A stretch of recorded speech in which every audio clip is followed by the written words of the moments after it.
চতুর্থ সাপ্লিমেন্টারি তালিকা প্রকাশিত হতেই বড় ধাক্কা। আপনি কি জানেন 18 লক্ষ মানুষের নাম ভোটার তালিকা থেকে মুছে ফেলা হয়েছে? আপনার ভোটার কার্ড হাতে থাকলেও তালিকায় নাম আছে তো? নাকি আপনিও এই 18 লক্ষ বাতিলের তালিকায় পড়ে গেছেন? নির্বাচন কমিশনের শেষ মুহূর্তে ভেরিফিকেশনে কেন এত মানুষের নাম হঠাৎ ডিলিট করা হলো? আপনার নাম বাঁচানোর শেষ রাস্তা কি?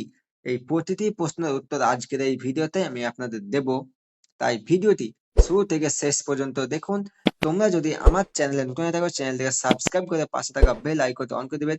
ভিডিওটি ফেসবুক পেজটি দেখলে পেজটি ফলো করতে ভুলবেন না। চলুন ভিডিওটি শুরু করা যাক। নমস্কার বন্ধুরা, আপনাদের সবাইকে স্বাগত জানাই কাশিদ অনলাইন হেলথ চ্যানেলে। 2026 সালের বিধানসভা ভোটের আগে সব থেকে বড় এবং ভয়ঙ্কর আপডেট, চতুর্থ সাপ্লিমেন্টারি তালিকা প্রকাশিত হয়েছে এবং সেখানে দেখা যাচ্ছে প্রায় 18 লক্ষ ভোটারের নাম সরাসরি বাতিল করে দিয়েছে নির্বাচন কমিশন। আপনার নাম কি সেই তালিকায় আছে? কেন এত বড় সিদ্ধান্ত নেওয়া হলো এবং এখন আপনাকে ঠিক কি করতে হবে, সবটা আজকের এই ভিডিওতে আমি আপনাদের বিস্তারিত জানাবো। ভিডিওটি 1 সেকেন্ড স্কিপ না করে শেষ পর্যন্ত দেখুন, কারণ এটি আপনার নাগরিক অধিকারের প্রশ্ন।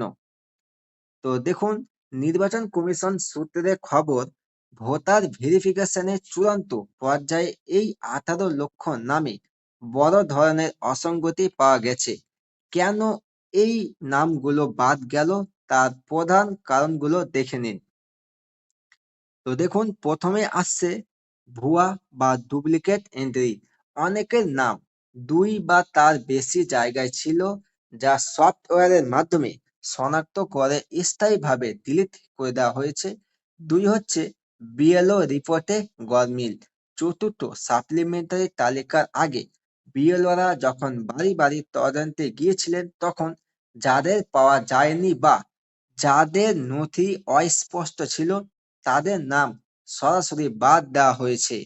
3 নাম্বার হচ্ছে মৃত ও স্থানান্তরিত ভোটার। যারা মারা গেছেন বা এলাকা ছেড়ে চলে গেছেন কিন্তু নাম রয়ে গিয়েছিল, সেই তালিকাও এবার পুরোপুরি পরিষ্কার করা হয়েছে।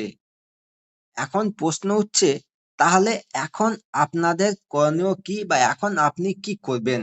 যাদের নাম এই তালিকায় নেই বা বাদ গেছে, তাদের জন্য এটাই শেষ সতর্কবার্তা। অবিলম্বে voters.eci.gov পোর্টালে গিয়ে আপনার ভোটার কার্ডের স্ট্যাটাস দেখুন। যদি দেখেন আপনার নাম ডিলিটেড বা রিজেক্টেড হয়ে গেছে, তবে কালক্ষেপ না করে আপনার স্থানীয় বিএলও বা মহকুমা শাসক অফিসে যোগাযোগ করুন। আপনি চাইলে দ্রুত ট্রাইব্যুনালে আপিল করতে পারেন যদি আপনার নাম ভুলবশত কাটা গিয়ে থাকে। ভোটার তালিকা থেকে নাম বাদ যাওয়া মানেই 2026 সালে আপনার ভোট দেওয়া অধিকার শেষ। তাই ভিডিওটি হালকাভাবে নেবেন না। এখনই আপনার এবং আপনার পরিবারের সবার নাম চেক করে নিন। আপনারা যারা চেক করতে পারছেন না, তারা কমেন্টে আপনার বুথের নাম জানান, আমি আপনাদের সাহায্য করব।